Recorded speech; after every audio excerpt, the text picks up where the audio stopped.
E aí galera, aqui quem fala é Rodrigo Soninho, eu tô aqui para falar de Improve, consequentemente falar de Hip Hop. Hoje a gente vai falar sobre rótulos. Aulas de dança devem ter nome? Não devem ter nome? Como que as aulas, os aspectos apresentados nas aulas de dança vão influenciar no aprendizado dos alunos? No outro vídeo, eu falei como o meu conhecimento ele se organiza como se fosse uma cômoda, sabe? Eu coloco em cada gaveta um tipo de informação. Em uma gaveta eu tenho informação sobre hip hop, na outra gaveta eu tenho informação sobre house dance, na outra gaveta eu tenho informações sobre light fit. Assim eu consigo acessar com mais facilidade cada tipo de conhecimento. Quando eu quero usar só informações de hip hop, eu vou naquela gavetinha ali e pego e uso uma informação ou várias informações que eu vou mesclando. E também quando eu quero mesclar as informações, eu acesso essas gavetas diferentes e aí eu pego, acesso e posso mixar informações de house dance com informações de light fit e também entender as suas similaridades, porque elas estão próximas, então eu posso olhar uma, olhar outra e aí ter esse espaço para ter esse refinamento da informação, sabe? Esse lugar bem organizadinho que pode ir para um lugar depois muito mais bagunçado. Hoje em dia, nós temos vários adeptos que se utilizam das danças urbanas para se expressarem, mas não necessariamente colocando rótulos em seus trabalhos, o que eu acho incrível quando a finalidade é cênica. Quando você vai fazer um vídeo concept, ou você vai colocar o seu grupo em cena, ou você vai fazer a coreografia de um comercial, eu não acho que tem que ter um rótulo, aquele comercial foi coreografado com house dance, aquele vídeo concept é um vídeo concept de Chicago Footwork. Eu acho que interessante é ver o trabalho artístico independente da linguagem. Obviamente que a gente poder discutir sobre a linguagem abordada em cada um desses trabalhos é incrível, mas não é a primeira etapa e nem tem a finalidade do que eu vou falar a seguir, que é quando a gente leva isso para o ambiente de sala de aula, eu acho que o comportamento é completamente outro. Eu acredito que sim, há necessidade da gente nomenclaturar os aspectos para que assim os alunos possam ter um melhor entendimento da informação que eles estão tendo. O complexo é o conjunto de várias coisas simples que se alinham. Então, se a gente quer fazer com que os nossos alunos cheguem num lugar de complexidade, eles têm que ter um entendimento muito claro de cada aspecto que está sendo apresentado para eles, sabe? Eles precisam realmente entender que aquele movimento tem um significado e ele foi proposto porque existe um algo por trás. Por exemplo, quando eu fui apresentada a dança Harlem Shake, para mim era só um conjunto de movimentos. Beleza, mexo o ombrinho aqui e é isso, fiz o Harlem Shake. Até que em determinado momento eu fui apresentado a informação de que o Harlem Shake é uma dança que foi inspirada por um determinado morador de rua ou por moradores de rua. Isso já mudou a minha concepção de alguma forma, isso já trouxe uma ideia mais abstrata sobre o movimento para mim. Então, em um outro momento, eu tive acesso à informação de que, na verdade, o Harlem Shake é uma dança por si só e que tem um conjunto de passos básicos e que tem os originators e que aí a gente vai vendo o all-in, vai vendo o Harlem Shake, vai vendo outras danças específicas que formam esse conjunto e dão uma tônica particular para essa dança. E aí, isso aí aumentou muito o meu mundo para que eu pudesse fazer essa investigação. Então eu imagino que os alunos, assim como eu também sou aluno das coisas que eu não sei, isso me ajuda muito e vai ajudar muito os alunos. Eu acredito que quanto melhor direcionados forem os alunos, mais condições de aprofundamento eles terão, porque a gente está ensinando para que eles sejam muito melhores do que nós, né? Por exemplo, quando a gente entende que o Brooklyn Bounce, é aquele passo que você cruza uma perna na frente da outra, faz um movimento de braço, legal, entendi mais ou menos o aspecto que eu faço fisicamente, mas como é que ele funciona historicamente? Eu vi que o Buddhist Thread fala que o Brooklyn Bounce foi uma tentativa de mix entre o Running Man e o Party Machine. Mas como é que são essas danças, o Running Man e o Party Machine?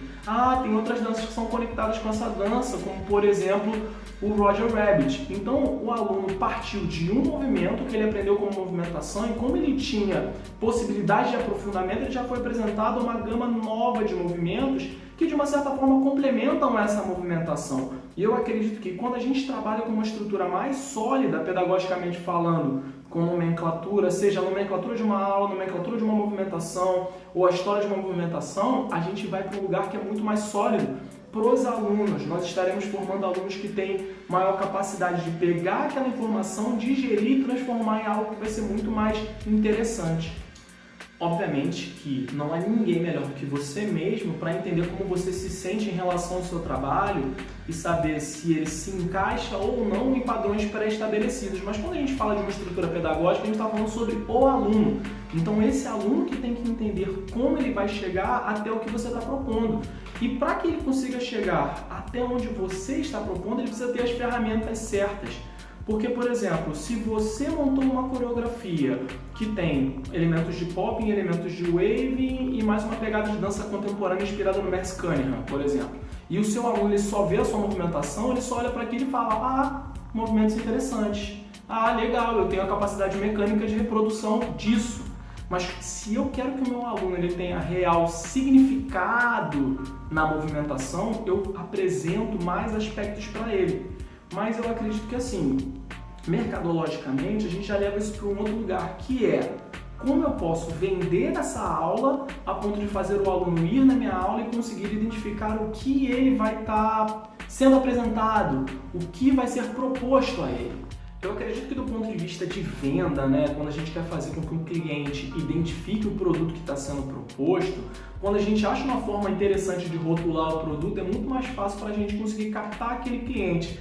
É estranho usar a palavra cliente em dança, a gente quer falar de aluno, a gente quer falar de artista, mas como a gente também está falando de produto, de venda, de vir pessoas até nós para que elas possam agregar ao nosso trabalho, a gente pode usar o termo cliente sim, e eu não acho pejorativo. Enfim, eu acredito que quando a gente acha uma forma de rotular esse produto, fica mais interessante para nós e para o cliente para que ele chegue a nós. Por exemplo, quando eu vejo o rótulo coreografia e eu não conheço o profissional, fica difícil para mim, para eu saber o que é essa aula. Essa aula vai ser coreografia, mas é uma coreografia de jazz funk, é uma coreografia de hip hop, é uma coreografia de electrodance, eu não sei, eu não tenho como identificar.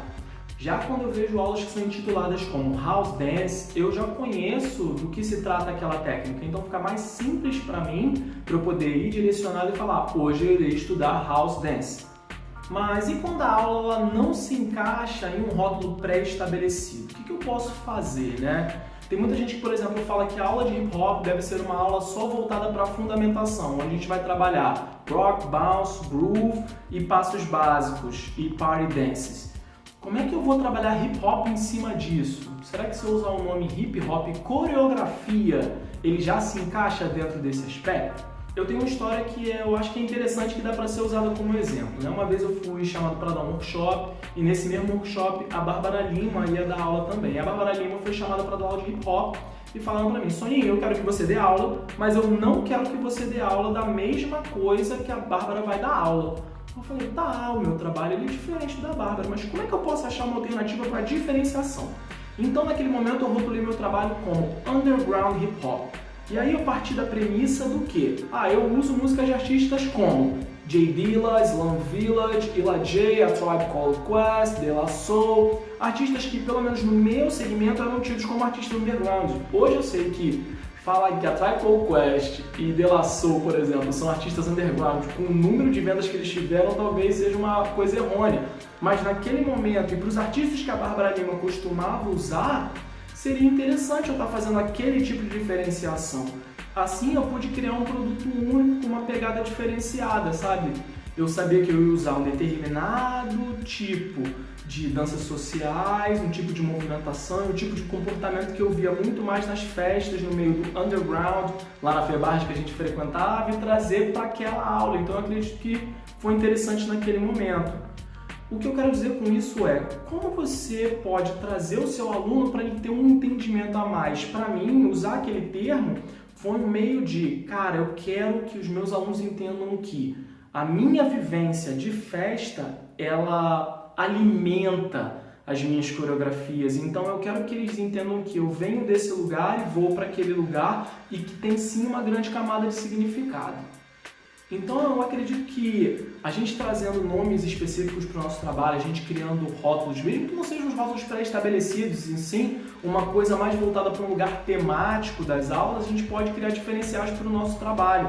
Eu vejo um outro nome que eu estou achando muito interessante, mas que eu não pesquisei a fundo ainda, que é o Urban Choreography.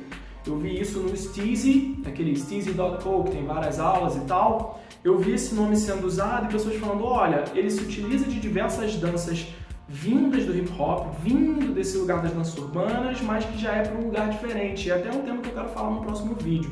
Eu acho que se a gente cria rótulos, se a gente cria nomes, se a gente cria possibilidades de apresentação e venda para os nossos alunos, isso pode solidificar o conhecimento para eles. E se dentro de sala de aula a gente leva para um lugar onde os alunos entendem não só o passo, mas que aquele passo tem um nome, uma região de crescimento, um conceito por trás, a gente cria uma coisa muito mais sólida para que esses alunos possam ter uma experiência melhor e se aprofundarem e se tornem os profissionais incríveis que a gente quer que eles se tornem.